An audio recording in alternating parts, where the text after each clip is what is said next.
Good afternoon बच्चों। सब ठीक ठाक। चूँकि कोरोना महामारी का दौर चल रहा है, इसलिए घर से निकलने का प्रयास नहीं करें, घर में ही रहें, सुरक्षित रहें।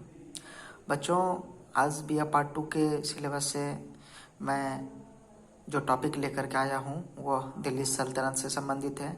जैसा कि मैं दिल्ली सल्तनत के बारे में पिछले ऑनलाइन क्लासेस में चर्चा कर चुका हूँ और हम लोगों ने देखा कि किस तरह से दिल्ली सल्तनत का निर्माण किया गया और यह सल्तनत 1206 ईस्वी से लेकर के 1526 ईस्वी तक किस तरह से यह संचालित रहा, इसके बारे में हम लोग चर्चा कर चुके हैं।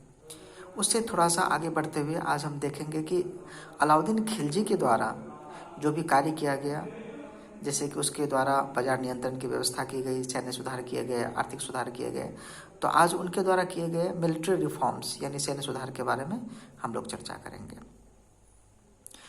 चूँकि दिल्ली सल्तनत की स्थापना के साथ ही हम ये जानते हैं कि जो भी सामंत और इक़्तिदार थे वे बहुत ही मजबूत थे। दिल्ली सल्तनत की कोई अस्थायी केंद्रीय सेना नहीं थी, जिससे कि हमेशा सामंत और इक़्तिदार सैनिकों के बल पर मजबूत बने रहते थे और केंद्रीय सत्ता कमज़ोर रहती थी।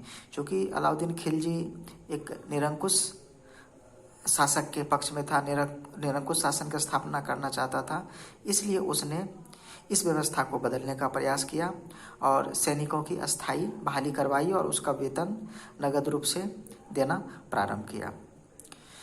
इस हेतु उसने घोड़ों की दाग प्रथा को आरंभ किया, हुलिया प्रथा को आरंभ किया। दाग प्रथा का मतलब है कि जो सैनिक अपने घोड़े लाते थे वो उच्च कोटि के घोड़े नहीं होते थे, जिससे कि युद्ध में लड़ पाना बड़ा मुश्किल हो जाता था। इस वजह से अलाउद्दीन ने घोड़े की दाग प्रथा प्रारंभ की ताकि उच्च कोटि के घोड़े के द्वारा सैन्य अभियान को सफल बनाया जा सके। इक़्तिदारों के शक्ति एवं सामंतों की शक्ति को कम करने के लिए उसने अनेक उपाय किए। उसने बहुत सारी चीज़ों पर प्रतिबंध लगाया जो अनावश्यक चीज़ें थी। सैनिकों की नियुक्ति दीवान अर्ज के द्वारा की जाती थी और बहुत ही जांच पड़ताल के बाद ही उनकी नियुक्ति होती थी।